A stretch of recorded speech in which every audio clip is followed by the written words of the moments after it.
You know what? I've just been talking without sound all this time. You got to love technology at its best. I forgot to unmute my microphone. Okay, I'm back.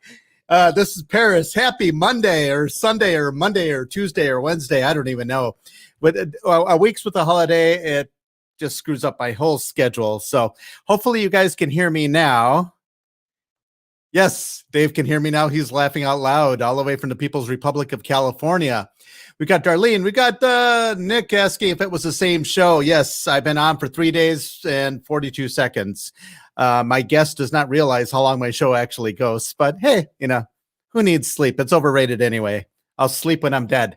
But tonight, I want to talk a little bit about the incredible CNN report, the reports that 93% of the racial justice protests in the U.S. have been peaceful. 93%. Can you believe it? That means that only 7 out of every 100 people want to kill you or steal your stuff. So, yeah, I guess those are pretty good odds. And we'll see that. So tonight, I'm going to bring on my special guest. Her name is Jacqueline Nicolai. And I hope I pronounced that right. But she doesn't know what she's getting into with my show. But hey, that's life. She will survive. And she's grinning there in the back room. I told her how difficult it was to be a guest on my show. So everybody, welcome to the show. Welcome to Jacqueline. Hello. How are you again? I'm very good. Thank you. So I love your picture in the background. She has Choose Life in the background. Tell the world a little bit about yourself before we get into any deep discussion about anything. Well, since you brought up my picture, it's from my mom. It was a gift that she gave to me about last year. It was really sweet. Well, I'm a pro-life advocate. I work at Wisconsin Right to Life. I'm the former executive director of CareNet in Kenosha and Riots. I work to advocate for women and sexual education and racial justice or racial equality issues.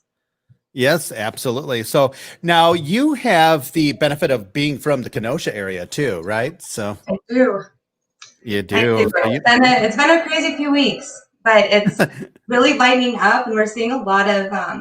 I wish the media would show the beauty that's really come from this in the community of Kenosha, of what our community really is. We have baptisms happening in Civic Park. People out there praying. Putting buildings back together, cleaning up. A lot of people are meeting other people for the first time just because everyone's there. It's a really great community, and I don't think that's shown enough on the media. We see the ugly part of what happened on Tuesday night. Mm-hmm. Well, I used to work down in Kenosha a lot. I spent a lot of time into downtown, not too far from, literally where all the stuff was happening, all the chaos was happening and everything else. Now you have kind of a unique story. You were involved with helping out in the middle and right in the thick of things. Tell me a little bit about that. Yeah, we went down just to see what ways that we could help and to deter some things from happening. And actually a girlfriend and I went down together and started approaching homes. We saw some women and children sitting out in different homes right around like the courthouse area, right around Civic Park. And we kind of looked at each other, like if we ask our husbands or other men to come up and approach these women, it might feel threatening. So her and I together went and just asked a couple women, like, can we get you out of this area? You have kids. We don't know what tonight's going to look like. If we can help and get you somewhere, transport some. I know a lot of the women and a lot of the families that live down in that area, and they're really under-resourced a lot. And so we just want to be able to help in any way that we can in that. So. Well, that's awesome that you did. The unspoken heroism of the month, so to speak, and the fact that you're, giving a little bit to your own community, trying to help other people. Now, you mentioned when we were talking, you mentioned some people didn't want to go. Tell me about that a little bit. Yeah, we asked several, and there was a couple of women that we helped cross the street when it started getting dark and get back to their homes. They had like strollers, and so they're young moms, but most of them, they didn't want to leave their home, and they didn't really explain why, but you could assume maybe they didn't have somewhere else to go, or maybe that's where their kids felt comfortable. But a lot of them just didn't want to leave. Fascinating. Are you, what are you hearing from some of these women as far as, I mean, what are their feelings about this happening where they live? Well, I have a really great group of people that live out there. They don't live in homes, they are homeless. And talking to them, and one of them, he was going on, he was telling me this great story about his great grandparents were one of the first African American families to move to Kenosha. And he said that in Kenosha, they've never seen this before, this hatred and this violence. And he said people cleaning up today, he said that he feels like people are looking at him and his friends and the people out there, like they're the reason why this is happening. He's like, Jackie, we would never do this. This is not us. And I was like, I know, these people aren't from here. He goes, they're not. Because they live out there. They're seeing these people come through, and Kenosha's small. It's like 100,000 people. There's not a lot of people out here. So you would be able to start recognizing some of the people, and we don't. So it was hard for them to process that. Well, fascinating. And that's what we're seeing throughout these protests all around the country, these mostly peaceful protests. I'm glad it was mostly peaceful in Kenosha too. But it was, yes, I'm being sarcastic, but it's, well, I saw that headline, and maybe I read it wrong or saw it somewhere else, but it said that 93% of rioting was peaceful. And I was like, the rioting, did they have? Oh, it did say protests. Okay. Yeah, they did say protests. It did say protests. Good. Yeah, it said 93% of racial justice protests in the U.S. have been peaceful, a new report finds. And I don't remember where I saw the report. They had a map and everything like that. And this one says the finding released Thursdays contradict assumptions and claims by some that the protests associated with the Black Lives Matter movement are spawning violence and destruction of property. No, nobody ever said they all are doing this. But the problem is, even that 7% have contributed to probably billions of dollars of damage around the country, tens of thousands of jobs lost because of destroying the businesses and that type of thing, to say nothing of the life savings of people who started businesses who now have nothing, because most insurance won't cover a riot situation or stuff like that. They'll cover act of God, you know, a tornado comes through, things like that, but they won't cover a man-made type of disaster like this. And then to say nothing of the people who have died. Yeah, I think when we're talking about protests and the Black Lives Matter movement and stuff, I think that those generally are peaceful. I mean, I did the Kneel for 9 with a lot of our friends and family, and actually our incredible Sheriff Beth from Kenosha. We sat together and did the Kneel for 9. We prayed together. We had a lot of pastors. A lot of people were involved in that protest. You prayed together? We did. You prayed together. How dare you? Okay, sorry. But we did that, and it was all in the spirit of racial equality and being able to see the differences. And I don't think there's a single party line that would be opposed to improving racial equality. It's when these groups come in and start to destruct and destroy. And I think of them almost as two separate issues. When they say, well, protests go bad, well, no, someone disrupted it. You know, it could have stayed that way. You know, but someone disrupted it. And those people usually aren't even from that area. Nope, at least here. Speaking for Kenosha, the people doing this were not from here. Well, I'd love to see their W-2s. From different cities outside of Kenosha. Well, we definitely saw a lot of this in the other protests around the country, especially when the George Floyd stuff happened initially. Yes, I remembered his name this time. For whatever reason, I couldn't remember his name earlier. But when there were people protesting what looked to be a very bad situation in Minneapolis, and then suddenly it turned into this eruption, and you had people just from out of nowhere coming, and then they were happening all around the country. It's like this was a coordinated effort. Yeah. Well, one of the things, because like I said, Kenosha's small, it's tight knit. A lot of people know each other. A lot of people want to see change, and movement in that area. And so a lot of people, including some friends of mine and people that I know, are getting together to have honest conversations about what can we do actually to make a movement in this? How can we change some of the things that we're seeing? And what can we learn from each other? Because there's different perspectives. You've got a white perspective, you've got a black perspective, you've got somewhere in the middle, you've got a CNN perspective and a Fox News perspective. And in whatever you're feeding yourself with, that's where you're at. And so to sit down as a smaller group of people and be able to say, this is what I'm seeing, and help me learn, help me understand why. Because one of the questions that was brought up, I thought was a really great question, is why do so many African Americans resist arrest? Why are they afraid of the arrest? Is it the typical, I'm afraid to be arrested because I don't want to be charged with something? Or are they afraid once they get in the car, something bad's going to happen? You know, so talking about those things in a realistic and logical way to make change and do something about it. Yeah, well, clearly it has an impact when all they hear is, oh, if you get arrested by the police, you're in trouble. And, you know, this has been going on since probably earliest one I can remember would be the Rodney King situation many years ago. Now I'm really dating myself, but it's don't laugh. So respect your elders. So yeah, Ed is saying the myth of 93% of the protests were peaceful. That just means they lacked violence. When you're saying death unto America or something that's similar to that, it's not peaceful. And there's also the intimidation factor that's going along with it. So just because they aren't breaking windows and looting and whatever, and we all know that being able to go into the local Target and steal a PlayStation will go a long way to helping racial inequality, right? But but there seems to be a disconnect between what is peaceful, what is not. And then there's also this disconnect, what you were referring to, community perception of police. And I think in a lot of cases, it seems like the police around the country do have a PR problem.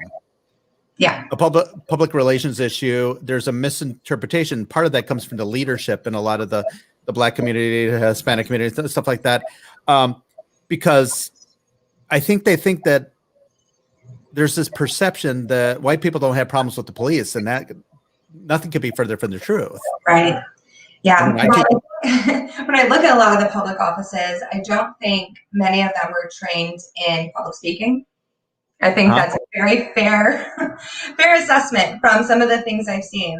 I've heard terrible things that have been said about our sheriff over things that he's saying, but to know these people personally and know that their families are being attacked day in and day out, and they get up there and they start talking, there's a business and there's an emotional, personal aspect that they come and they start talking, and then people who are disconnected from it are going, whoa, he just said, you know, this, and it all gets taken out of context and starts to escalate, you know. So I think the conversations need to happen smaller and then grow them, you know, because when they're just too big and it's too emotional, it's in the heat of things, it gets taken out of hand. Yeah. Well, and there are things that we can do by engaging a dialogue, but it's hard to gauge a dialogue when someone says, you know, first thing out of someone's mouth, you're a racist, or you don't care about us, or you don't understand. You know, I got called, I was told once by somebody I was having a discussion with that I wouldn't know culture if it bit me in the ass. And I was like, okay, I'm a son of immigrants. I'm fluent in 3 languages, almost 4. I know international folk dancing and dances from like 14 different countries. Do you I grew up in a small town of Grants, New Mexico. I was born in Arizona and then moved to New Mexico. Grants, New Mexico, about 70 miles west of Albuquerque. And I know what it's like to be in a minority because it was mostly a lot of Hispanic communities and a lot of various Native American tribes there, the Yakima, the Navajo, Apache. I mean, there was a lot of different tribes there. So I was immersed in culture there.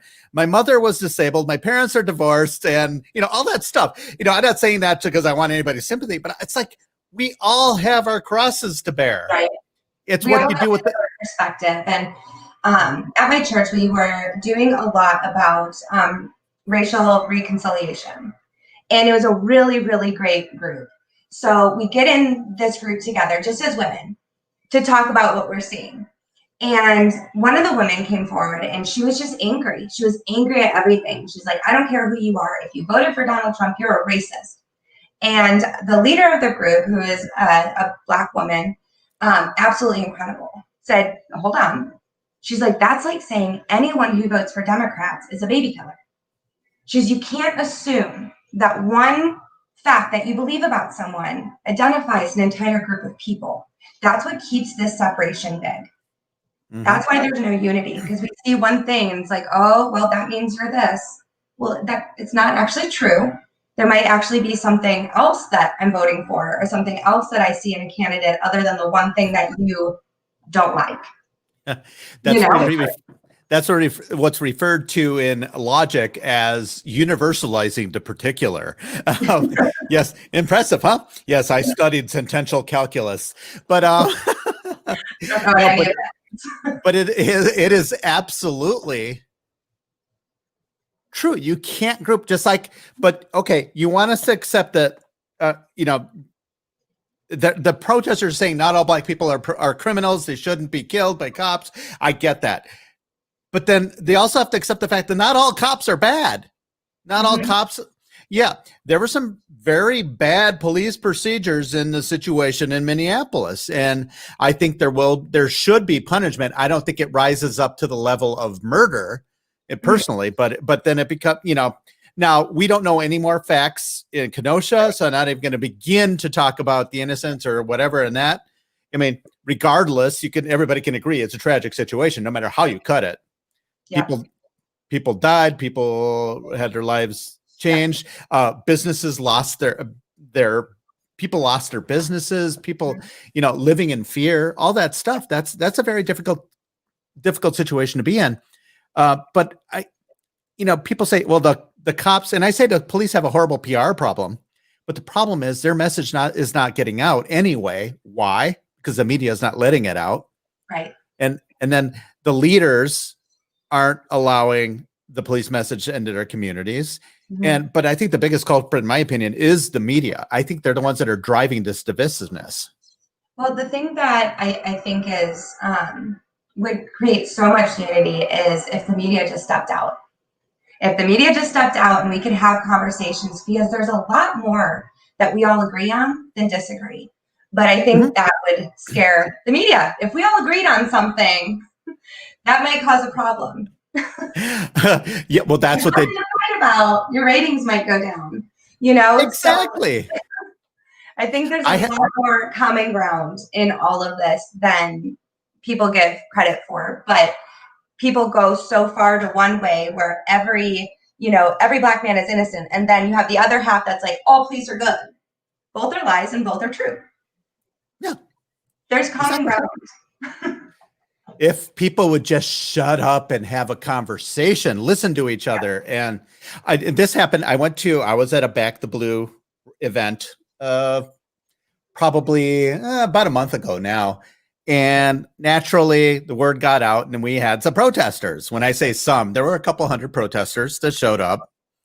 And then there were, Back the Blue people. It was at a local bar in West Dallas. We had what I say our people, the police supporters, and then they had the BLM people. They were like face to face, going toe to toe, yelling at each other and screaming at each other. And I'm like, well, crap, this isn't accomplishing anything. Yeah. In the end, everybody's going to leave and nothing gets settled, whatever. But I noticed out of the corner of my eye, and I've talked about this on my show before, there was one guy. And oddly enough, I remember seeing him in Wauwatosa because I live in Wauwatosa, and he had some pretty fiery things to say while speaking to the city council. And I wasn't sure, but I saw him talking to somebody. So I went up and had a conversation with him because me being the shy, quiet type of person that I am, I would never approach anyone. But all of a sudden, before you know it, an hour passed by. We were talking for over an hour, and we had a great conversation, and we realized that there is common ground. And his big thing is he doesn't feel that, and he agreed with me, the yelling and screaming and all this, you know, hate our history and all this stuff is not helping anything. And he thinks that police and people in the military and all that stuff, there's not enough mental health care and things like that to help people cope.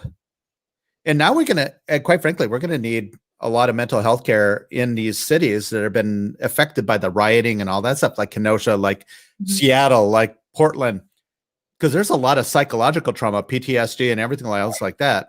There's people that are hurt. The coronavirus and quarantine, schools getting closed, schools being open, then going back virtual, now they're back in person, now it's a choice, it's all of this up in the air for our kids, that have no stability when it comes to their community involvement right now.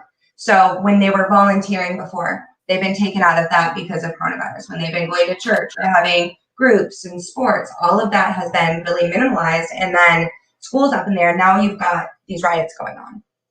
There's so their security and their safety has been compromised. And so their mental health and their anxiety, and I've seen it in even my own kids who don't struggle generally with anxiety, are struggling with anxiety. They feel like there's no consistency for them right now. Hey, I'm as happy-go-lucky as the next person. I'm struggling with anxiety. This is, I joke around about being shy and quiet, but clearly I'm a very social animal. No.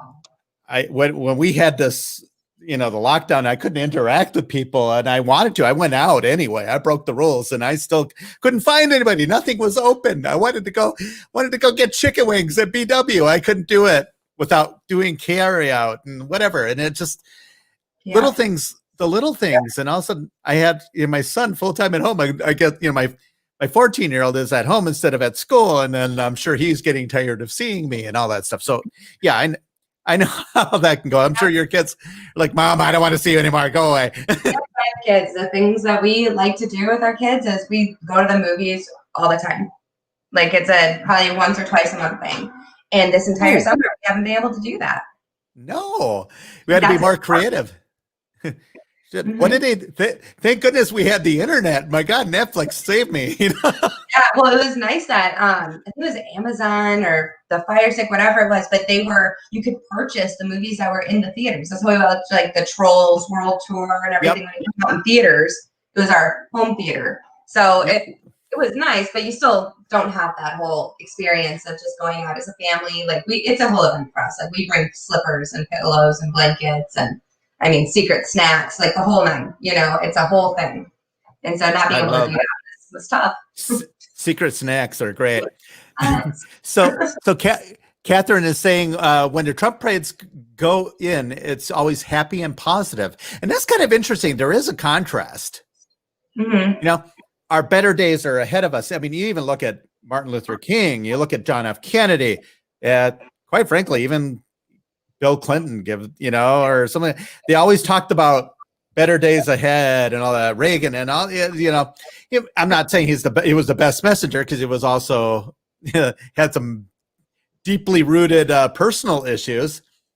And I could care less that he cheated on Hillary. If I were married to Hillary, I'd cheat too. But it's still, you have no idea what to expect from me. It's funny. You're like, what did I get myself into? I didn't want to say that. But it seems that President Trump is the only one with a positive message, and they're getting on him. Oh my God, he's so irresponsible by saying we'll be through this virus quickly. What do you want him to say? Oh my God, we're all going to die. You might as well go crawl into a hole. Yeah. Well, that's one of the things I've said. It's he can't, if someone doesn't like him, there's nothing he can do. If you are against him, there's nothing he can do right. Because if he does it, then, well, it was just for publicity. And if he doesn't do it, then why didn't he do it? If he did it privately, then why didn't he do it, more publicly or whatever? So it's always something. But I think that's become a very small portion of people. I think they're louder, but there's less of them. Yep. Well, that's the whole thing. The 7% we were just talking about earlier, they're louder. That's why they're getting all the attention. So it does create the perception that, oh my God, it's chaos. The world is coming apart. But there is a lot of that because what it's doing, it's fueling and things are getting more escalated. we saw in Kenosha, with the young man, the 17-year-old who ended up, what looks to be defending himself in a situation. 2 people died, 1 person was wounded. But on the flip side, what the hell was the 17-year-old even doing there? I understand he wanted to help clean up or whatever. He was trying to do a good deed there during the day. He got separated from his group. I get that, but okay, why would you take that risk to begin with until, because at that point, the National Guard wasn't there. Mm-hmm. There's so many issues with that thing. I don't even know Yeah. how to start. So Yeah. I think that you just have to wait for them to do their investigation and Mhm. really know what was going on. Because all we have are, the live video feeds, but we don't know what was going on before that or after or the real processing of everything. But I just think that there were so many things that could have gone differently. And guess what? There's probably more video. There almost always is this day and age, which is great. But I think this makes an excellent case, no matter what people think, police cams, body cams, every cop should have one. Every cop should want one. But, there is that, question of how to handle it. Now, we were talking before the show. You wanted to make sure that I wasn't that scary. You wanted, but we were talking, you mentioned that they're looking at body cams for Kenosha. And so they announced that 2021 we'll have body cams in Kenosha. And then I went to an event in Racine last week, and their sheriff works with ours and a couple other different counties. So I don't know all the counties for sure that are investing in this technology, but it's a technology that when the siren is flipped, their body cams automatically turn on. If they pull their weapon, their body cams automatically turn on. So if they have forgotten to turn it on in the day, it will automatically turn on and signal to other cops in a 35-foot radius, and all of their cameras turn on as well. So you get all those different perspectives. So that's pretty cool. That's cool. Well, I think it protects the police. It protects the community too. To anybody who says there are no bad cops is lying. And there are bad people of every nationality and every creed, and there are victims of every nationality and every creed as well.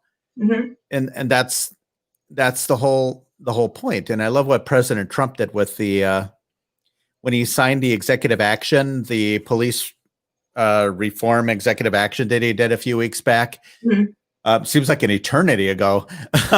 But he spent the morning meeting with families of people who lost loved ones to a police shooting. He didn't vet them to find out, okay, was the shooting justified? Was it not? Any of that didn't matter. All he did was take the time to listen. Yeah. And that's what needs to any kind of reconciliation is just understanding with an open mind, listening without an answer running. So you already have your opinion formed. You're going to listen and wait for the flaw and then jump in. But if you're really looking to heal, you are really listening. You really want to hear their perspective and what life looks like through their eyes. Absolutely.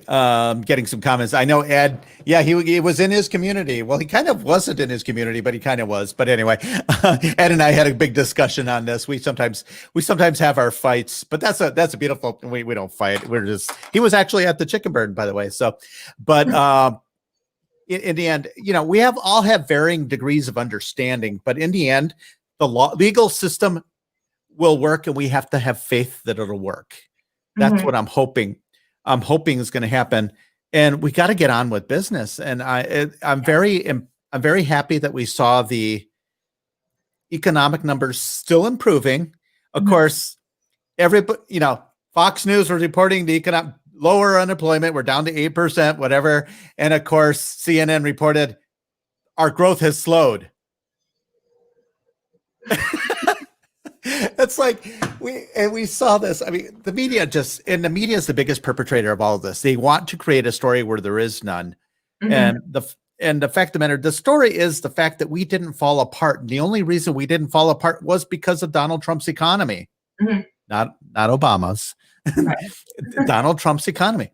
They keep saying, "Oh, Obama had low unemployment numbers." Well, people stopped looking for a job. Of course, they didn't get counted.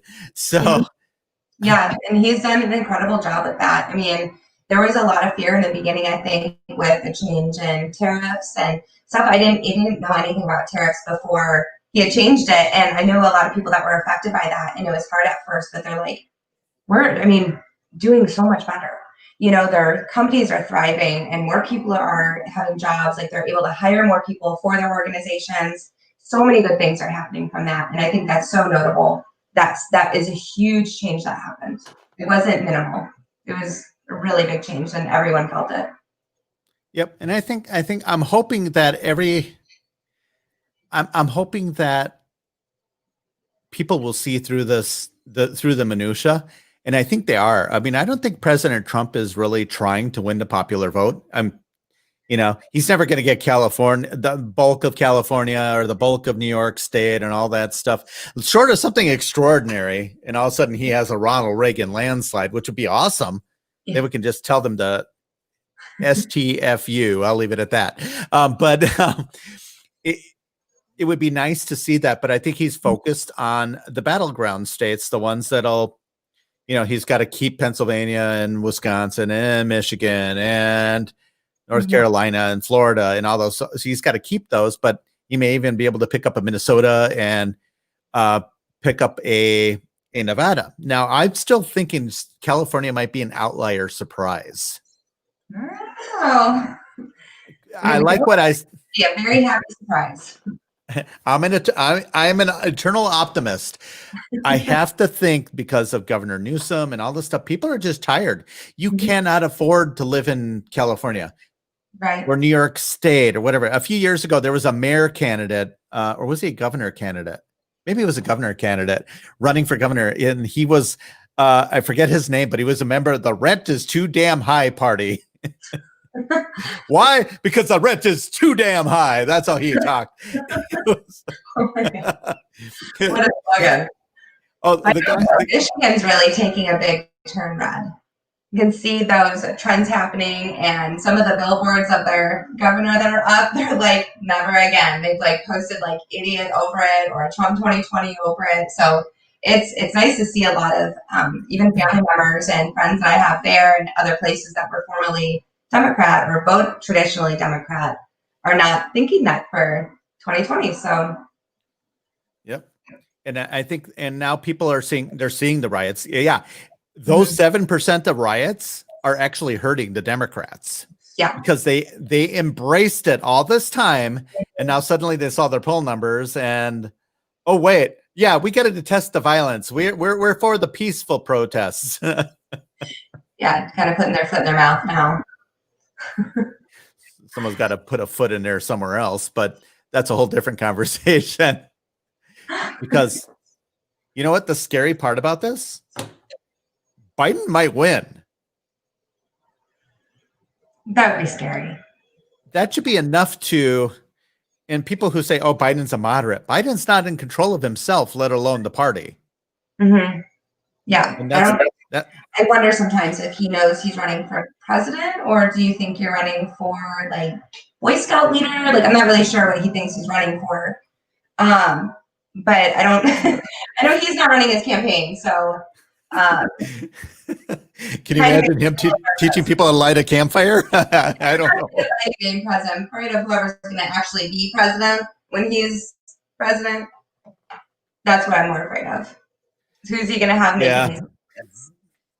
So if anything, and I don't know if you have any never Trumpers in your life, but I know of a couple, and I just keep talking to them. If nothing else matters, Supreme Court. Mm-hmm. You brought up, there's an issue now. You're something near and dear to your heart. You're very pro-life and that type of thing. Now, we were having a great conversation about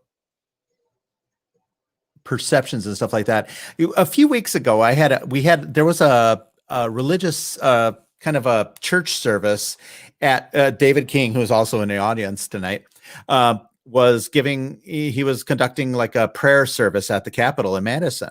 Mm-hmm. And of course we had, people with their own agenda behind him and behind anybody who's speaking. He actually invited me to come up and talk too, which he's like, Paris speaking at a religious service. Oh no, what does the world come to? He even said that. I'm his Greek brother from another mother. But you had the people holding up the gruesome signs, with their own agenda, and it's like, and I guarantee that probably 99.99% of the people there were a couple hundred people there, and I guarantee they were pro-life. It's like, first of all, you're preaching to the choir. What do you think of some of the different tactics you've seen? Are you comfortable talking about that? There's a lot of tactics. I don't think any are necessarily right or wrong because people learn and get information differently. Personally, it would not be my tactic to display pictures of aborted fetal parts as a tactic to bring people to pro-life, because as a pro-life person, those pictures are frightening. And so if that means I'm going to see more of that, I don't want to be involved. Right. So I think it pushes the majority of people away. Different messages, and I've seen some that are truly like just inspiring to me, where a mom and a daughter are sitting outside of an abortion clinic, and she said, I scheduled an appointment for an abortion, and her daughter standing right there and said, I survived that appointment because my mom walked out. Those messages are incredible. Those are moving, those are real, those are relatable. The other ones that are just so visual and violent, and those are the realities of abortion. So not to say those are not real, right. But as an introductory to pro-life, that's probably personally not the way I would go. Are you now you mentioned you work with women, like crisis situations as well, and that type of thing. How about, have you ever had to deal with women who have already been through abortion? Like, I've got a personal friend of mine, she's in her 40s, and she had one when she was like 21, 22. And she says there's not a day that goes by that she doesn't think of that child. Yeah. Well, in the United States, by time a woman reaches the age of 45, 1 in 4 of them have already had an abortion. So 1 in 4, so that's already a high number. So anytime you're in a room with 4 women, the chances are one of them has had an abortion. And I say this, if there's pro-life people listening, that we keep that in mind when we're talking. Because talking about pro-life advocacy and talking about all of that also has to come with a healing portion. Because we're not just talking about saving the ones that are there, but also redemption for the ones who've been through it.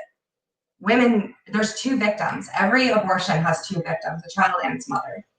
But the mother lives with it. She has to live with this guilt. She has to live with the side effects of that probably were not given to her.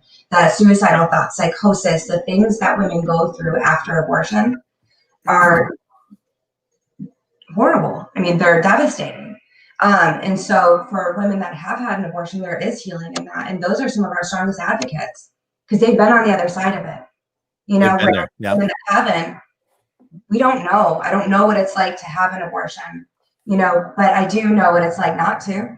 I do know what it's like to be unmarried and be pregnant and not know what to do. And that goes through my mind, that went through my mind anyways. It was an option legally. And so having those processes, we all have a story of where we are now and what forms our beliefs. But yeah, like to your point, your friend that had an abortion, we have to make sure that every message that we give, including the signs that we hold, the words that we have, we're not criminalizing women and saying that they're murderers. Because things that say abortion is murder or you are a murderer, these women are lied to. Women who walk into an abortion clinic are greeted with compassion and, it's going to be okay, it's going to be this, and then they walk out and it's not okay. And they're afraid to say that they're not okay. So they suffer in silence because most of them never will tell you that they've had an abortion. I know women, I used to speak at churches, and a woman came up to me after a church service. She was in her late 50s. And she came up to me and said, I've never told anyone. Please don't think I'm a bad person. And she just started crying. She goes, I don't know how to tell my husband. She did this before she ever got married. And it was a secret. So for 40 some years or 30 some years, whatever age she was when she had it, she kept this secret. That's awful. Wow. To feel like you'd be judged if you talked about it. Oh yeah. And that's, people, I used to be, I prolonged my divorce because I thought people would judge me because I got a divorce and things like that. It's people are so afraid of judgment. And, quite frankly, we all have a past. We all have made decisions. There's people who have been through the criminal justice system and they've shined. Mm-hmm. Yep. Well, there's something I learned probably about 7 or 8 years ago. It doesn't matter what stance you take, whether you're pro-life, pro-choice, pro-God, pro-atheist, whatever you are, someone's going to judge you. What would you rather be judged for? For something you believe in that's right, or something that gives you immediate gratification that, okay, I don't have to have this fight on Facebook because we got all our keyboard warriors. Well, that's not true. Well, Yeah. they want to get into it with you over Facebook, and and that's all fine, but I know where I stand. And it's important, and we can't. I always talk to people about. I never try to change someone's mind. Mm-hmm. I just give them the information, because if I change your mind, someone else will change it tomorrow. Mm-hmm. But if I give you the information and then let you stew on it for a while, and you're suddenly like, aha, Paris was right, because Paris is always right. But you suddenly have that moment. It's like all of a sudden you change your own mind. Mm-hmm. Then I've got you for life. You're set. You're good. That's the way I do. I don't push. Like, right. I'll push my opinions on my show, and I'll talk about this in my show. This is my, these are my opinions, and not necessarily that of WIS and radio. No, I'm not even. I don't even know. But it's interesting. Listen to this quote. What's odd is that you have a party whose platform is based on control of women's bodies by scolding them if they don't believe in what you do, forcing kids to stay in failing schools, embracing law breaking, raising your taxes, minimizing your constitutional rights in regard to the defense and murdering unborn children. That was actually Joe Biden. Listen, you kind of rabbit trailed. I'm not really sure who said that. One moment it sounded pretty pro-choice, and at the end it kind of sounded a little. I don't know where it's weird. But I think he's using it. You're using the guise of murdering children to take away rights from women or something like that. And this is never about taking rights away or anything like that. And I hate that the left is all. I hate that the left is so gung ho on abortion is healthcare. No, it's not. It actually does harm to your body. In some cases, irreparable harm. Yeah. Not to my body, but your body, a woman's body. Abortion is not healthcare. It's just not. And one of the things that I think are just like nails on a chalkboard, and they said men trying to control women's bodies. Wrong. A man has nothing to gain by a woman having a baby, because if he's not into her, you've got child support, you've got all these other things. Believe me, a man has nothing to gain by making you have a baby, other than standing on his principles and values, regardless of what that means for him. That may mean he wants to be a father, may mean that he doesn't. But either way, he's standing on his values. And so to say that we have to, and again, and this has been the pro-abortion logic from the very beginning, from Margaret Sanger, is we have to euthanize the poor and the handicapped, the disabled. These people are the ones that have to be euthanized because they're not contributing to society. But we've changed that narrative a little bit today, saying that, well, we don't want to put them in bad schools. But what about the kids who are already in bad schools? Are we just like, okay, well, they're already born, so let's just forget about them. Instead of improving the school, the child is not the problem. If your worry is bad schools, fix the school. Instead of funding abortion, fund the school, fund the neighborhood. There's so many different ways that we can be a culture of life that empowers life. And I could tell you, the foster children even that I have in my home, they see comments on Facebook that say, you have to have an abortion so that we can lower the foster care rates. You know how hurtful that is to either former foster kids, current foster kids. You just dehumanize an entire group of humans that says you're better off as an abortion. I can promise you. Promise. A child would rather live in my home, in a safe home, than have never been born. Right. And that's a compelling argument. we need to get through it's interesting how they've hung their whole hat on that, on Roe v. Wade. That's their Bible, so to speak. That's their religion, and Yep. And it's got to change. yep. And it's like, I'm not out to control anybody. I don't, in the end, I know that in my conscience, it's like, if someone does have an abortion, that's ultimately it's on them, between them and their God, their own conscience, whatever they believe in, whatever. Will it affect me one way or another? Probably not. But I think people should be informed when they make that decision.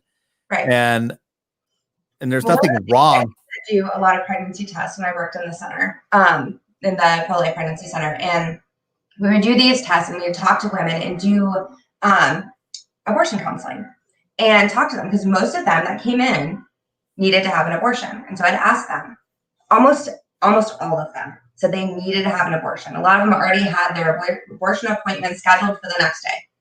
Like, they needed to have it. I said, okay, why do you need to have it? Well, I can't afford a baby. Well, I haven't paid my rent yet. Well, I don't have a good enough job, or I have to finish school. So I'm like, okay, so let's just take the school one, for example. If you had finished school, would you have this baby? Well, yeah. So tell me why you want to have an abortion. Every single one of them said, well, I don't want one. I need one. So you're talking about control. Who's really controlling? Who's giving this illusion that you only have one choice? If you fit this certain demographic, you only have one choice, and it's the only right choice, because if you have this baby, you're going to be judged because you don't have a job, or you don't have a car, or you don't have an apartment, whatever that is. So pro-life pregnancy centers will actually help pay for the down payment for an apartment, or help pay for the electricity bill, or do whatever they can to help them financially. I've enrolled dozens of girls into college, into online college. So they don't have to go physically into the college. They can be home with their baby. So there are so many options there. We had 2 girls graduate high school right from home, and they both had their babies right around the same time. And they're so grateful that they were able to have a different option. But that's really the counseling. That's where that comes from, is the community resources, reaching out, having a community that cares enough to say, you're worth us helping you. We want to help. And there's a lot more people that want to help than what people want you to believe, or the abortion side wants you to believe. And quite frankly, there's propaganda on the other side, and there's probably propaganda on our side too, so to speak, but you got to sift. There's an old, from Occam's razor, you peel the layers of the onion to get to the simplest answer, and that's usually the truth. And that's where you have to get into. People have to start considering all their options, instead of saying there is no other option, you must have this abortion. And if you had the abortion, maybe if you don't meet up with the woman with a closed fist and show up with open arms, maybe you'll prevent the next one. That's my opinion. It's like, because there are times I would never judge anybody for having done it, because I've never walked in their shoes. I don't know. And you can't. And when you're told that this is, and I've had a girl come in before where her dad told her, I will drag you to Illinois and you will get the abortion. Like, she did not want one, but she was under 18, and her dad said, I'm gonna make you go. So we actually had her sign. Well, I didn't have her sign. I asked her if she wanted to. I explained what it was, but it protected her. It's a forced abortion act. It's a federal law. No one is legally allowed to force you to have an abortion. And once you sign it, you can't have one. So I had to tell you, if you sign this, you can't change your mind, because they won't work with you. So you have to be sure, and I wanted her to be sure. If you trick someone into signing something, then they resent you. Then they feel trapped. But those measures are there to protect them. So someone can't make them do something that they don't want to do. She signed it, and I had a long conversation with her dad. And he was like, I didn't know. Because I thought I was doing the best thing for her. So even we want to criminalize dad or think that he's this, bad person, he's looking at his daughter with a whole future ahead of her, thinking that it's ruining it. but talking to him and saying, she doesn't want this. She knows what this looks like, you know? And he's like, okay. And he was fully supportive. It's an emotional, the baby after him. yeah, it's an emotional situation, and people make very impulsive decisions. Sometimes it's an impulsive decision to have sex too. I mean, in that regard. So, and you can have, even married people have to make some of those decisions as well. I mean, there's not the impulsive decision to have sex, but the impulsive, but I'm sure there's many married couples. Can we financially afford this and all that stuff? I've met with women that carried really high risk pregnancy, and their first doctor said that if you do this, you could die, and sent her to a high risk doctor. He's like, no, you just need to be monitored. At about 25 weeks, we're going to put you on bed rest. If something happens, we will do an emergency C-section. But as long as we're monitoring you every week, you're going to be fine. And she had her baby, and she's fine. And she is doing great. And I'm not saying that's the situation for all women in those circumstances. And no. I know that there are high-risk pregnancies and different things, and that has to be taken up with a doctor. But my point was, always get a second opinion. Well, and that's the doctor may just be, no, we can't do this. And I think maybe, it's hard to have in argumentation 101, you have to have common ground before you can argue. You have to find that common ground. Well, on the abortion issue, there's no common ground because it's either life of conception or it's not. There's no common ground. But I found there's ways to find that common ground by moving away from the actual situation of abortion, and let's find out why there's so many happening. Right. Is it economic? Is it rape, incest? Is it, there's so many other situations, and let's try to create a better economy and some other things that'll also help prevent the abortions and all that. The people that are pro-choice really are not terrible people. They really care about women, and they look at the woman and they look at the struggle, and they want to help get rid of that struggle. Yep. And if this is the way to do it, it'll be hard, it'll be tough, but you can do it because women empowerment, and we're here to help you and support you. And they think they're doing her a service, but they're not. And so when I talk to women, either online or in person or anything, they're saying, well, no, because you don't care about women because of this. I'm like, explain to me what part of this is caring to you. And they explain it. I'm like, okay, I see where you're coming from. I need to know where they're coming from first, and understand what are the hot topics for them that make them feel that abortion is the answer. And that's usually where we find the common ground, is we both care about women. We both care about protecting them. We both care about longevity of quality of life. So where are we? There's always a difference, where are we going to get that little hiccup in the road? Disagree. I also struggle with a lot of my friends on the right, and maybe I'll have a struggle with you. Maybe this could be our first fight. No, but I believe pro-life is pro-life. I don't support the death penalty either. No, I don't either. So, and that's, but I don't. Oh my God. Yeah. I'm also one of those, I'm a hypocrite. If someone did something to one of my kids, I'd be pulling the trigger, but it's like, but it is that I don't think we should lower society to that standard. Right. If someone kills someone, put them in jail for the rest of their life. They'll suffer in there and whatever. But yeah, I don't like the death penalty, but I understand why it's there too. So I'm not an idiot, but just like I get why abortion was there originally. But I think somewhere along the way we lost track of what the point was, and we've turned it into a radical money-making, weird agenda situation. And it all springs of what it really is. Yep, and it springs from Margaret Sanger's racism. And finally, after all these decades of the right saying Margaret Sanger was a racist. And Ray J says you're the best, by the way. So, well, thank you. I made her myself with my chemistry set. Okay, no, but it's sorry, I couldn't help. I don't know who Ray is. She seems cool. So, she knows her stuff. I got to give her that much. Oh, that's funny.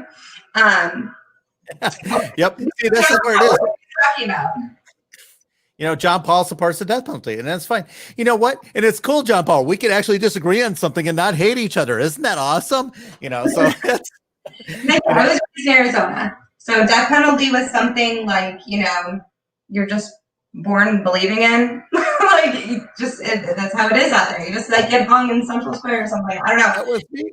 Like a big old Arizona thing, and I'm from Arizona too. I know. so you get it.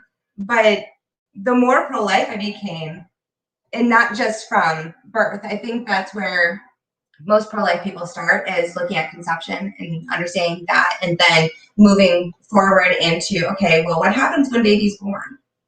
We just stop. We're like hands off. Like, no, that's you. We just need to focus on those first 9 months, because that doesn't really sit well. And honestly, the more pro-life people I've worked with, and that I haven't met a single one that believes in that. And actually, I host like virtual baby showers for women all the time. All the women are always anonymous. They'll message me, and I'll get to know them, and they know save the mom and the baby. If you save mom first, if you save mom first, she'll save her baby. That's something I say a lot. But that's a great way to say it. Well, if we have these baby showers for her, the mom stays anonymous, but we have a great group of people that love to buy Amazon gifts. It ships anonymously to her house, and she gets those things. And then throughout life, baby's first birthday, or maybe she needs some self-care. Actually, my cleaning lady, she's absolutely fantastic. But for every referral I give her in my neighborhood, she gives me a credit to give to a new mom, or a mom of a younger or middle-aged kid, whatever, that just needs some help. That's cool. Care. And so she'll go over there and do her dishes, do some laundry, and it's just a way that we serve women. Women need that. They need that pick-me-up. They need that village to support them all throughout life, not just the first 9 months. But the more learn about those things, then it goes into the prison system. And I can't justify killing someone when they're a baby for any reason. How can I justify it when they're an adult? Mm-hmm. I can't find the argument. Well, our prison system is so screwed up in a lot of ways anyway. We've come up, thank goodness President Trump and the Republicans and Democrats, to their credit, it was a bipartisan bill, were able to make some changes to the system, baby steps. There's more that has to be done, but it's amazing how intertwined all these things can become. Mm-hmm. Criminal justice. Okay, so we care about the baby being born, not being aborted, but then, okay, what about that baby having the appropriate care they need as children, and then working their way up, and stuff like that, making sure they're system, just all of it. Yep. Do we have a foster care system that in a lot of cases is real messed up? We need to fix that. We have an adoption system that's incredibly complex and painstaking to navigate through. Maybe if we simplify that, more people would adopt or put their babies up for adoption. And things are so bad that we have more people adopting kids from the Ukraine and Russia than we do having them adopt here in the United States, because it's so incredibly complex. It's so complex. And I get some of the laws and rules because they want to make sure both mom and dad consent, that, there's not going to be a parent that comes out later, but it doesn't need to be as expensive and difficult as it is.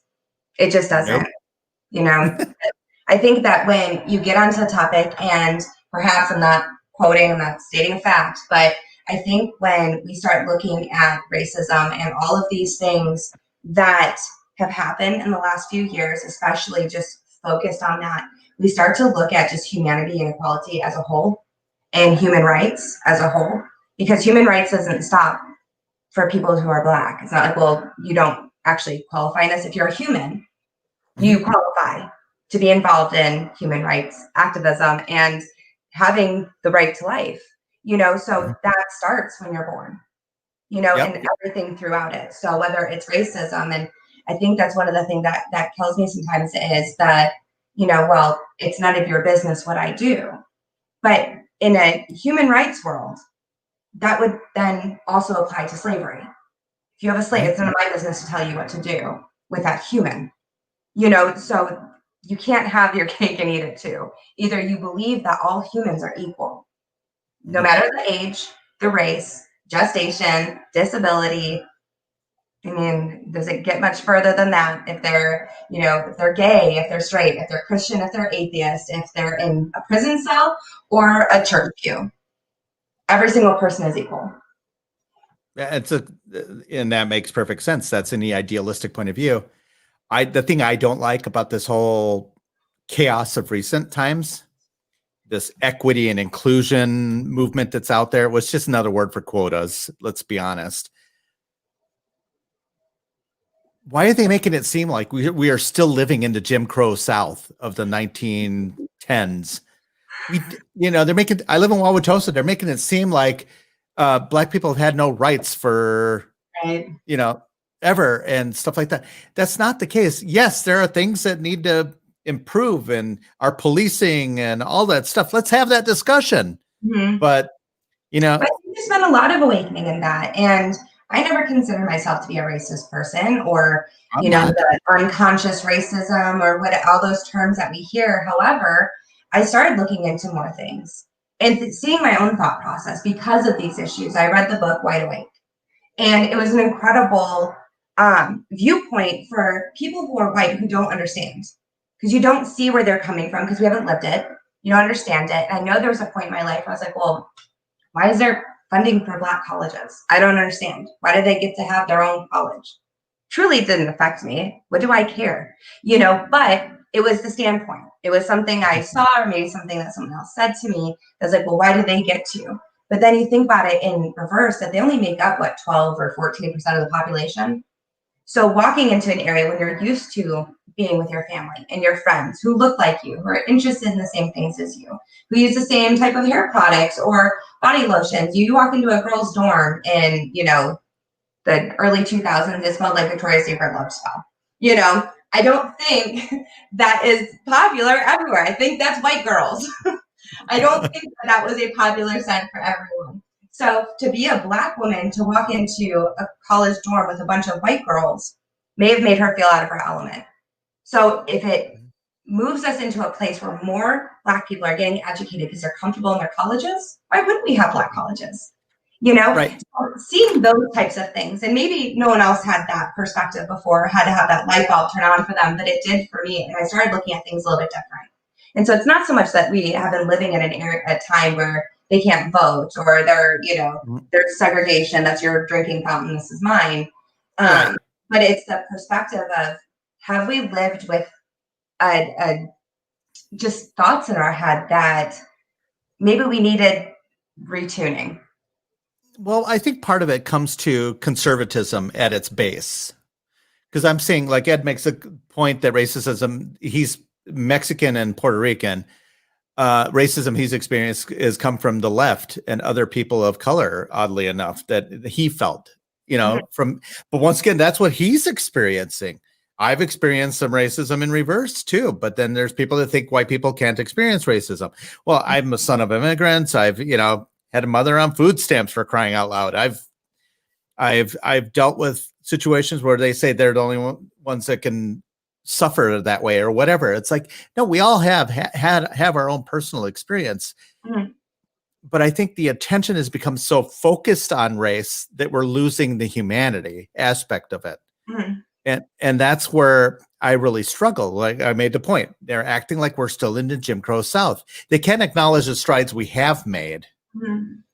Because our founding fathers had slaves. Right. But they're trying to apply the standards of today to the 1700s. Right. And you can't do that. Well, I think a lot of it is just, you are what you eat.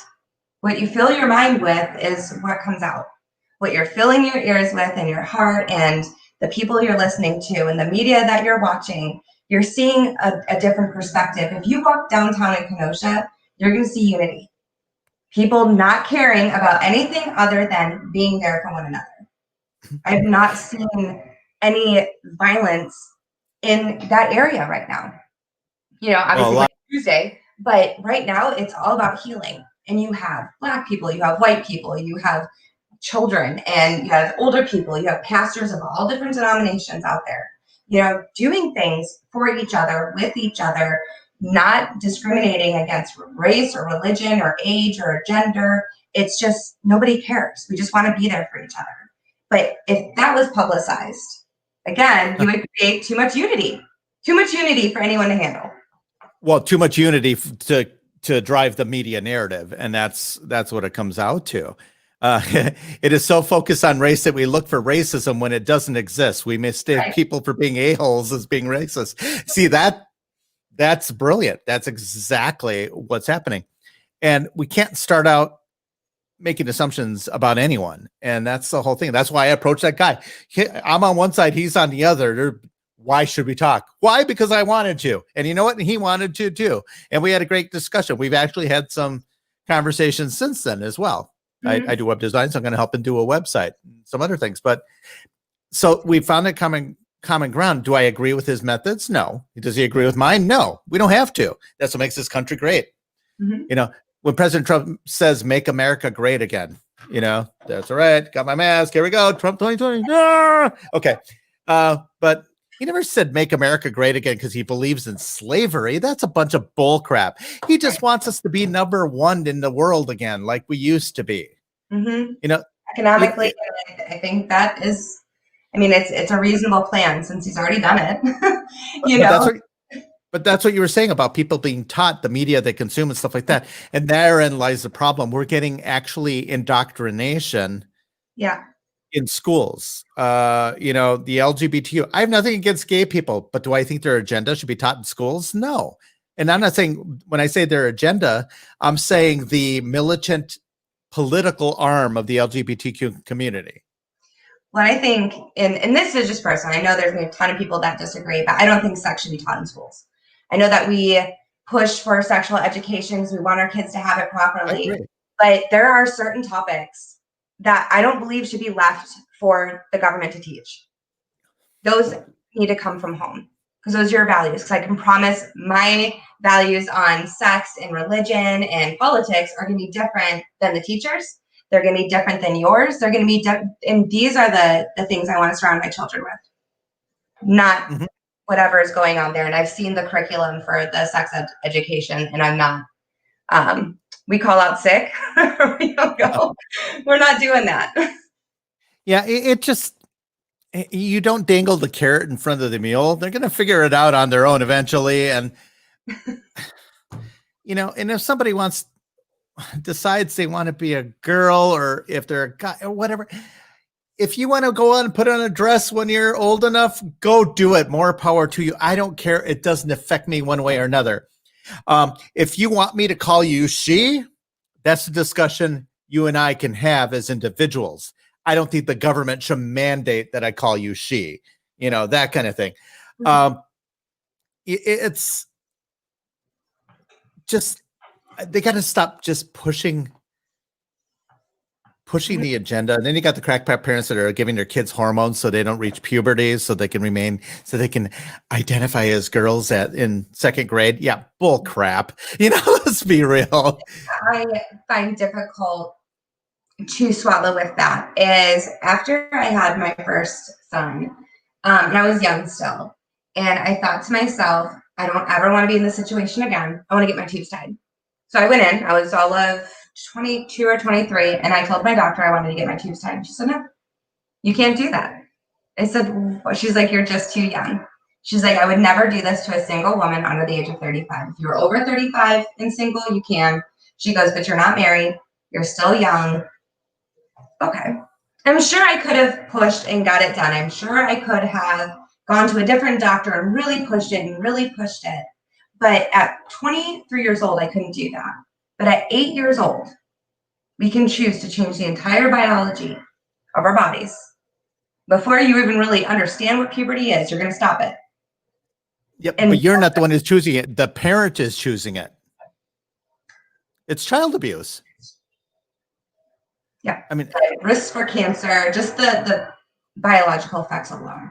Take away the biology portion and what you believe as right or wrong or whatever, just the biological side effects alone are enough to put a halt to that. at Yeah. 8 years old. These are Here we over go. 18 years old decisions. Yeah. Doesn't everyone want a drag queen to teach our children all about sexual education? Yeah, it's a total drag. Well, they took away the reading hour in 8th grade in Wauwatosa schools. I didn't know about this till after it happened. None of the parents did. And I wrote an article about it. I outed it because they instead of reading, they're learning all about the differences between gay and straight sex. Really, it's like and this is not an embellishment. I've got a copy of the document. Yeah. And that's the thing. We got to get control of our schools, and we got to get control of our public education. Or you know what? Control from this. They just need to focus on the reading, the writing, the math, home ec. Teach them how to cook. Think about file taxes. I mean, we can replace the sex education with how to file taxes. I'd be good with that. Or ironing a shirt or something. I don't know how to iron, so maybe that would be useful. Yeah. But I don't need the government to teach me is about sex. Right. And I don't think I learned about sex. I mean, we had sex education, but it was health class, and we learned about the differences between males and females, but they didn't get into the whole thing about what positions you should like and that kind of thing. It's like, now they're getting very specific. Reminds me of old Monty Python movie, The Meaning of Life, but I won't get into that here. But it's sounds like an old movie. I don't know what it is. But I went to a Christian school growing up, and the education, it wasn't bad. But if we look at kids, and kids are like, not to discriminate against the men, but usually when someone's talking about something we don't really want to listen to, they only hear the last few words. That's it. So when I say, what did you say? Exactly. So I'm talking to a group of kids and I say, marriage before sex is a sin. We listen to that last phrase, sex is a sin. And it's not. And so I think that has been a huge time in the Christian, Catholic, any type of community in that aspect, is to think that it's wrong and to think it's sinful, because that makes, if you want to, you're thinking about sin. You're already bad. And so when we look at it that way and start talking about a different way that we can talk about sex that's honest with kids, that's a way that empowers them more and having more choice in that. Because there is no empowerment for women to sleep around. When I counseled some women, and one of the girls told me, and this really inspired me to start talking about sex more and working in that avenue of creating sexual education, was she said she has one STD, but it wasn't a big deal because that's the same one, like everyone has it. Just everyone has it. I'm like, okay. So this to her is a norm. And she doesn't have as much sex as her friends do because she's only with maybe 1 or 2 men a week, where her other college friends they frequent more men. And so we're talking about this and everything. She didn't want me to feel like I was looking at her different. She's like, I'm not bad. I promise this sounds bad. I'm like, I don't think this is bad, but I want to ask you an honest question.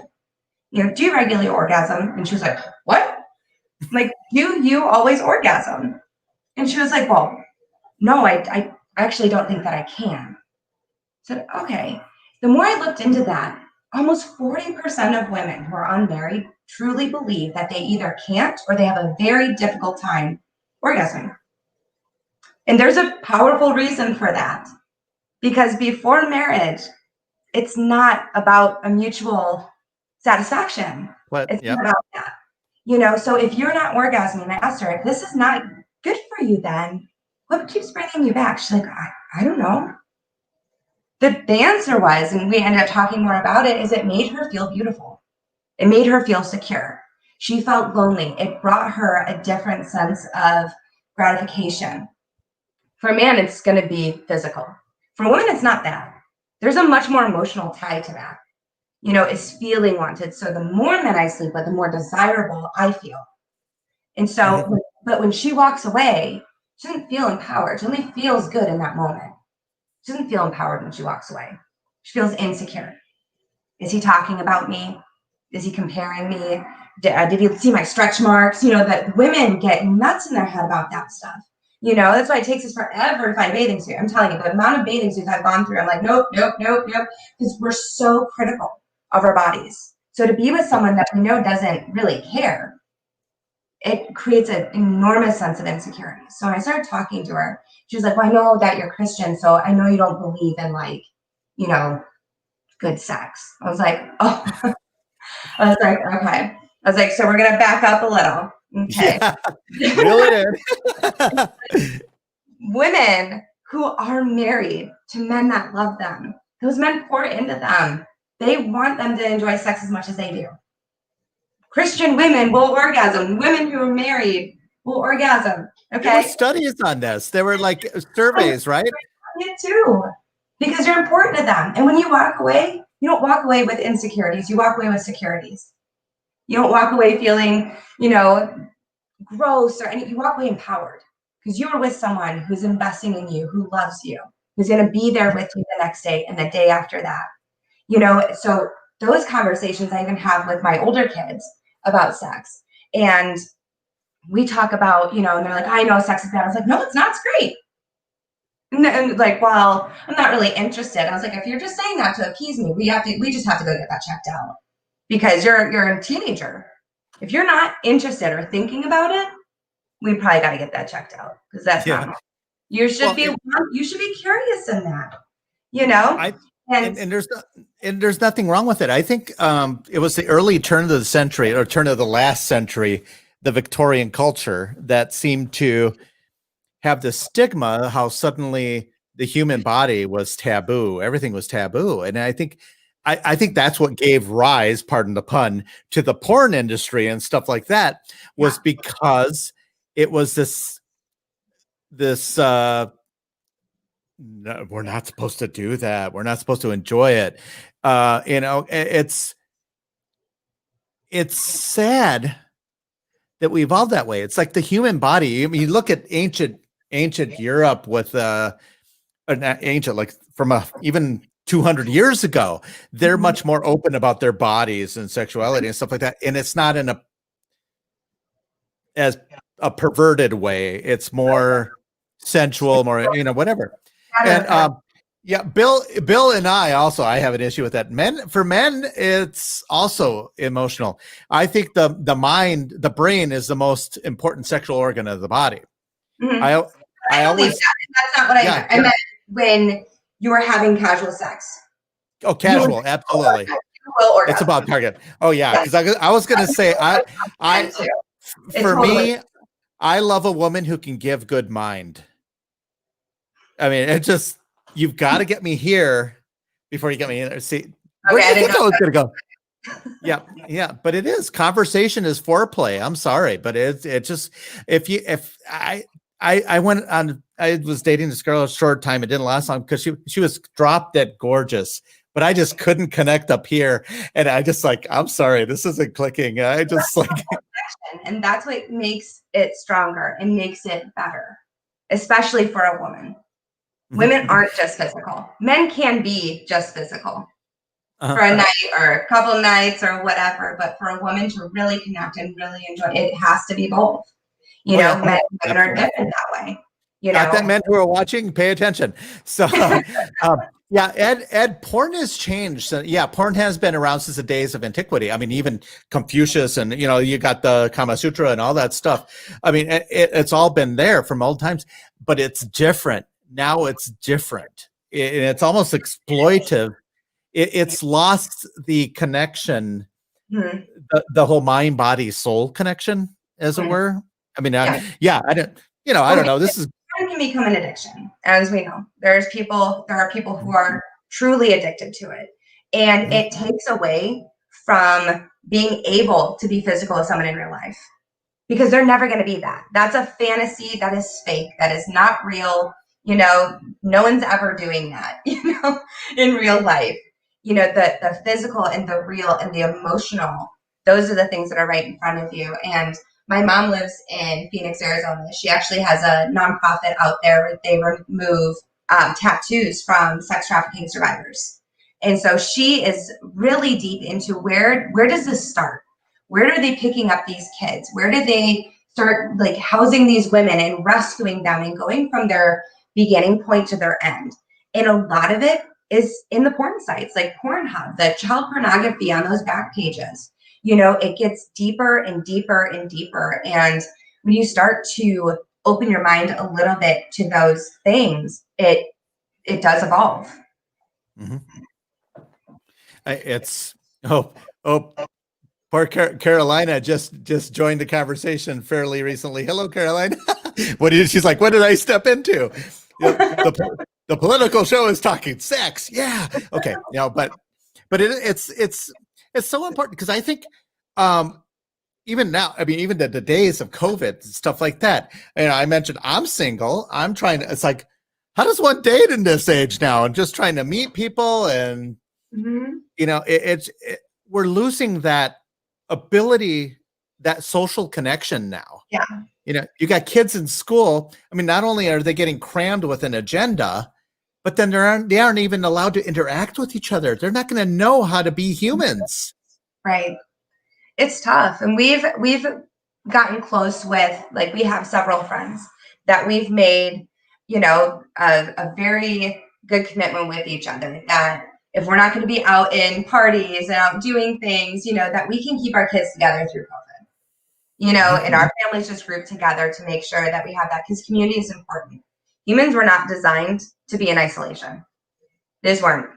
You know, they talk about that in prison reform all the time, because people were not built to be that way. We're built to be social. We operate better together. Oh, I'm all, you know, you stumbled on something, prison reform. That's a pet peeve of mine. We take these people, we incarcerate them because they committed a crime. If you can't do the time, don't do the crime, blah, blah, blah. We get them in there. They do 2 years for whatever. They come out and they have absolutely no ability to interact in society anymore because there's more crime inside the prison. It's not rehabilitative. It's just nothing but crime inside. So what, you know, and so they wonder why there's a revolving door. That's all they know now, because they've been surrounded in this acidic culture. And that's where the argument comes, you know, when you got people growing up in the subculture of violence in some of the inner cities of the country and stuff like that. Mind you, most of them are controlled by Democrats, but it just, you start seeing that. Sorry, I get excitable about that because it's. I think that so many issues could be, you know, remedied by a few simple actions. So a lot of things that can change off of one thing. So if we were to, for say, heighten the sentences and crimes of, you know, sexual crimes against women and children, and lower those of drug crimes, and quite frankly, against men too. There's sexual crimes against men as well. Sure, there really are. Yeah. It's not as frequent. No. Because usually the men are the more aggressive of the two. Oh my God, did I just assume someone's gender? You know, yeah, men are more aggressive. It's just the way it is. Women are more gentle. It's just it's in our genetics for at least those two of the 342 sexes. Mm-hmm. I saw Bill's comment about So what about prostitution? Is it only for the money, or does? See, some of them are forced into it. I don't think they. I forget what the statistic is, so don't quote me on it, but it's close to 70 or 80% of women that are in prostitution are actually trafficked. There is a very, very small portion of women that are actually doing this willingly. And if they are, it's not because they just love sex so much. Mm-hmm. And that's clearly, I mean, they're trafficked, they're on drugs, they're doing something. You know, circumstances. I would never judge a prostitute again, like I wouldn't judge for other situations, but I can't imagine they want to be in this world. No. And if you would say, you know, if I paid for your college to become a lawyer, would you rather do that or continue doing this? Mm-hmm. I guarantee they would not want to be doing this. And for a lot of them, and I know my mom has worked with a lot of them, that becomes their lifestyle, that becomes the norm.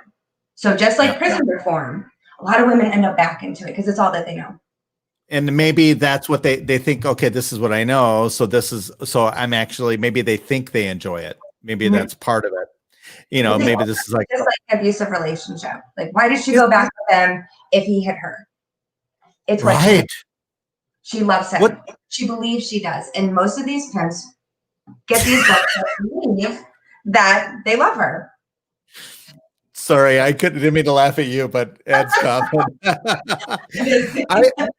I was in an argumentation class at Marquette years ago, and we were given a topic, and I was given the pro side was women in combat on the front lines. That was our subject. And the girl who I was up against, her whole argument was based on the menstrual cycle. Oh, women have to menstruate. And that was her whole thing. They shouldn't be in the battlefield and blah, blah, blah. And I finally, being the pro side, I had the last word. And when Paris gets the last word, Paris takes advantage of it. And the last thing I said, and besides, I know some women who are some pretty good fighters during that week. So,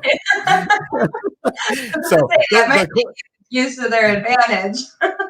I got an A- on it because I got a little too bold, I guess. But and sex trafficking and the election 2020, the fact is, this is. Oh, look, that's going to be interesting to see what happens with this Ghislaine Maxwell. I think she's a horrible human being, and if somebody were to offer in prison, I really wouldn't care. But I want to know what she knows. I think it's important that we find that out. We just need to make sure she doesn't kill herself. That's what we need to make sure of.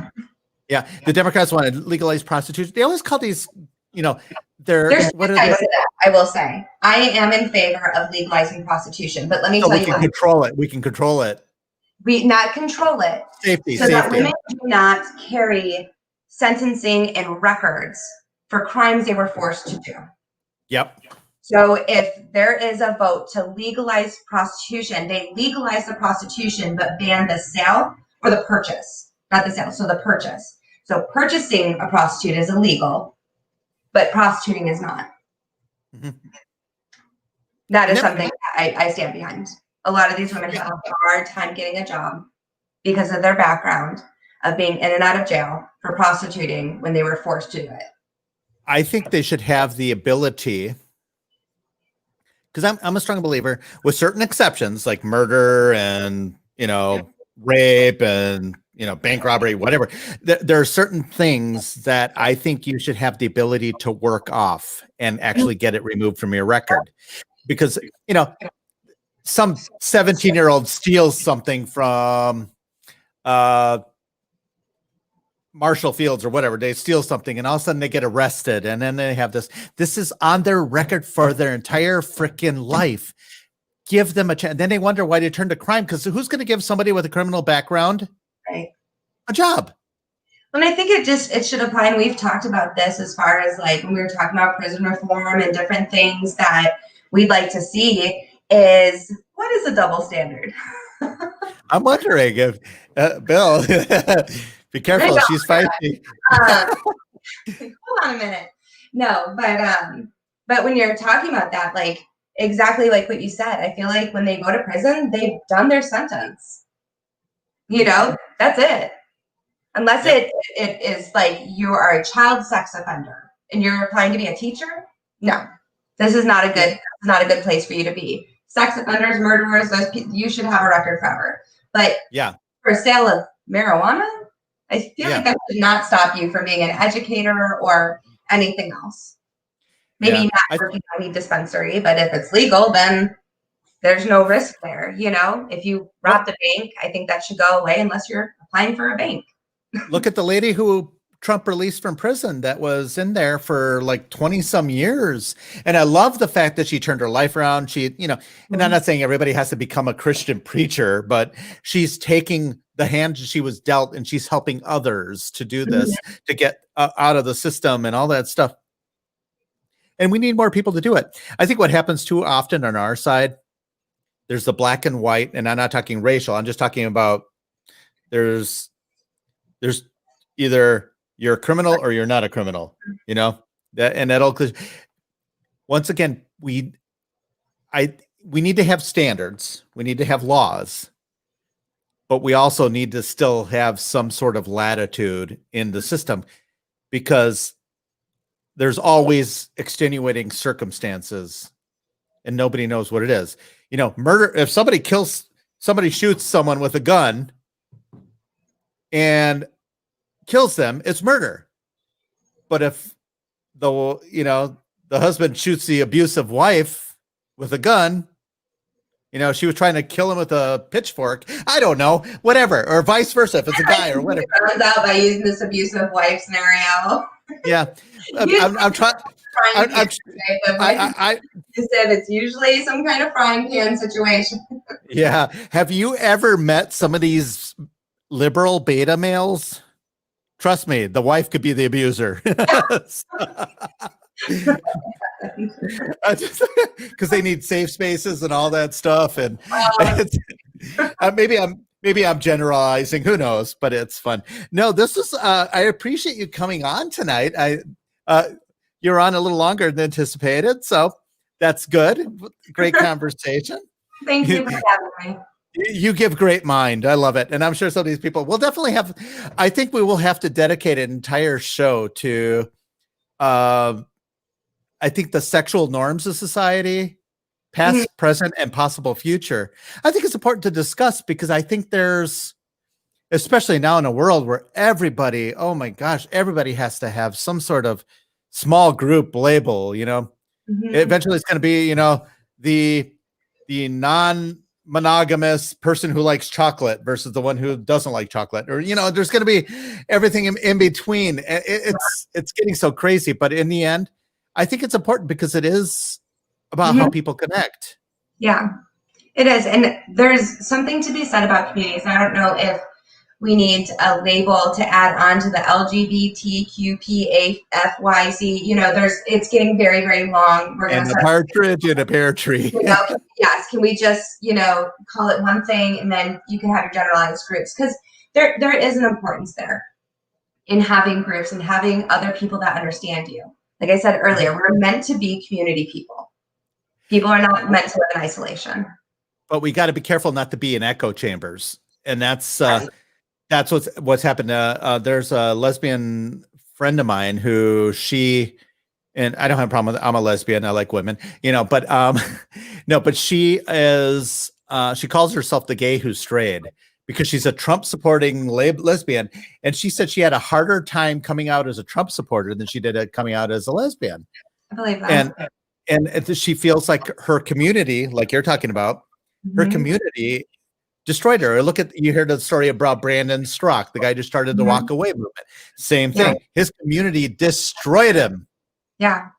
Well, it's the same with, atheists that join the pro-life movement. It's like, nope, this is a Christian cause. Actually, it's not. If you care about humans, it's really a cause for anyone. If humanity is something that interests you and you're pro-community and pro-woman and pro, people getting together and helping someone in need, you're pretty pro-life. You just don't realize it yet. I don't talk about this that often, but I don't know if you know. I don't know if I've talked about it with you. No, I haven't probably, but I'm actually more agnostic, religious wise. I was brought up Greek Orthodox, but I've always been kind of just searching for the answers. I don't consider myself an atheist. I think no one can deny that we're all here, but I find it fascinating with atheists. Like atheist people are best pro-life advocates because they stay away from, well, God said, and he said this, and he said that. And they focus on the science. Biblical movement, which it is, but it's not just a biblical movement. There's also a lot of science that backs life at conception. So a lot of science that backs mental health issues after an abortion, and physical issues.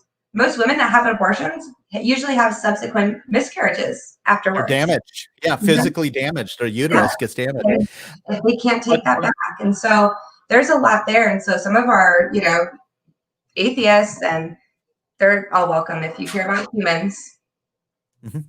Well, yeah, absolutely. If you agree, And you agree, but I find it fascinating. Some of these more militant atheist groups, like in Wauwatosa, they were upset that the cross was on the city symbol. Of course, the mayor at the time caved and it got removed. But Oh it's no. like, okay, if atheists don't believe in a God, then why are they so afraid of God? It just, why should it matter? It's like, it's part of the city's history. Nobody can deny that the country had a religious creation, or there were some religious principles that were in there, Judeo-Christian principles.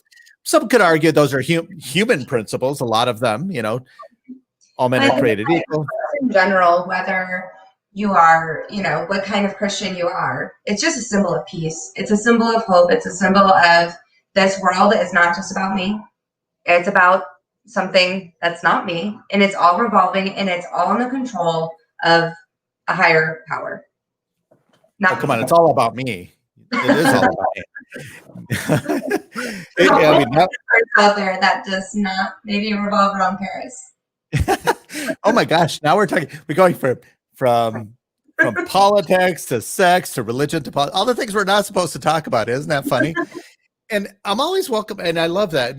My friends and I would always stay up till like 3 a.m. just talking about stuff like that. They'd be getting drunk. I'd be just hanging out with them. I'm not a big drinker. I've never been drunk. I'm the world's worst Greek. But it's I'm bad enough inhibited. Could you imagine me uninhibited? But but no, but it's interesting how we do have all these subcultures, but nobody can seem to, because for whatever reason, the media paints the picture that we have to hate each other. Mm-hmm. That's what I've been saying.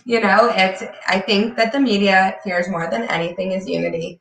And that goes for Fox. It's also CNN. It's all, we just don't contribute. I mean, our Kenosha news has taken a turn into so left that they can't even recognize anything that's not right there, and it's not to say that some things that they report aren't true or whatever. The local bagel shop has a sale. I mean, that's great. But anything aside from little small town things like that, it's all left. So we just unsubscribe. Like, I don't trust it. And when Fox sometimes is so far to the right, I can't trust that, Yeah. Well, Fox has taken a shift to the left in the past year. And Drudge Report has too, and stuff like that. And whatever. The reality is we're responsible for sifting through the garbage, peeling the layers to get to the actual truth. But I think in the end, both sides have to stop being so black and white. I made an article. It was like, what good is being so principled when you accomplish nothing? It's like all or nothing. And that was my argument was about whether or not to support Trump, and the people who didn't support Trump in 2016 because he wasn't a true conservative, but he's done more for the conservative causes and he's not doing it because he's an ideological conservative. He's just doing it because it makes sense. Right. He saw both sides. He waited out, and that made sense to him. I have no problem. I have a feeling if the Democrats weren't such assholes, he would have, I'm talking about the ones in office, he might have worked with them too. Infrastructure is something they really like. I think we should do it. The Republicans say we can't afford to pay for it. Well, damn it. If we don't do anything about our electrical grid, we're sitting ducks.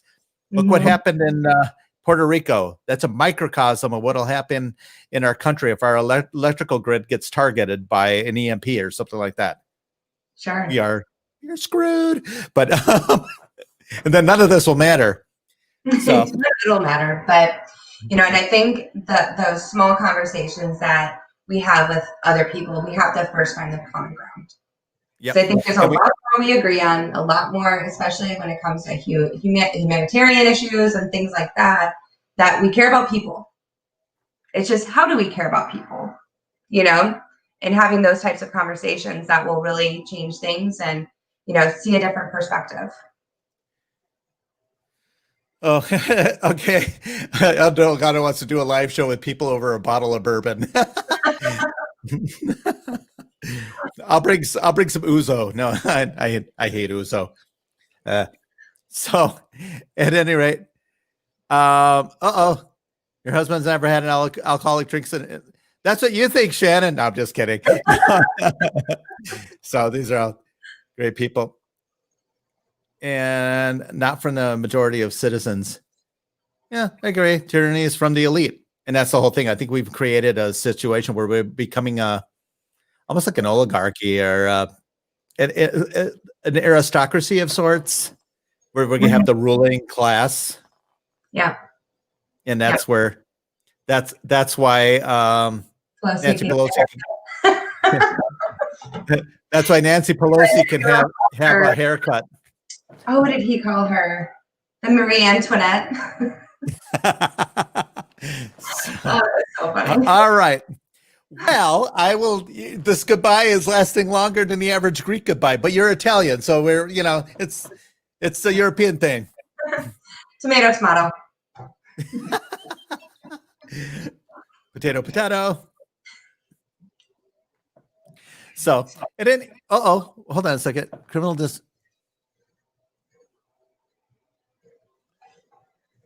I'll have to check that during the write-ins. I'll have to check that criminal defense lawyer. I'll check that out, Dino. Dino, do me a favor, private message that to me if you get the chance. Because I can't copy this link here. So, at any rate, thank you so much for staying on. It's awesome. I want to have you on again if you're willing to come on. Sure, anytime. I love it. And people like you and stuff like that because you're good enough, you're smart enough, and doggone it, people like you. So, well, I will have you on again. Thank you, Jacqueline, for joining us. Is there anything? Do you want people to find you at all on Twitter or on anything like that? Or I'm on Twitter and Facebook, but I'm not huge on social media. So yeah, either of those. No, but you are definitely know what you're talking about. I love getting your perspective, and it's kind of funny. I like I said, I don't like to be in an echo chamber, and there's some little bit of differences, but we all see the path to the same goal, and that's where I think it's important. That's why I wanted to have you on. I loved when we were talking at the Chicken Bird, and I loved your attitude about things. Well, thank you. Yeah. A natural effervescence, and we're like, "What's that?" Okay, means you're bubbly. You got a good personality, so you can hold a conversation. That matters. I'm Italian. So, yeah, Italian. So, all right. Well, thank you so much for joining. Thank you. I will bid you adieu. Good night, and I will talk to you soon. Definitely. All right. Okay. Thanks. Talk to you soon. Bye. Bye. Okay, that was Jacqueline Nicolai. So thank you for joining me. I'm going to share one quick screen here before I go. This is an absolutely tragic situation. Rioters have declined to sign Colin Kaepernick. It is horrible. I don't know what's going to happen now to the poor guy. It's sad. I can't help it. But I really enjoyed the conversation with Jackie. Thank you guys for chiming in. As always, you can find me at parisprokopis.com at my website. You can also find me on Twitter at parisprokopis. And wherever else you find me, just look me up all over the internet. I'm everywhere. So thank you so much for joining. And I will talk to you guys soon. Have an awesome, awesome night. Good night.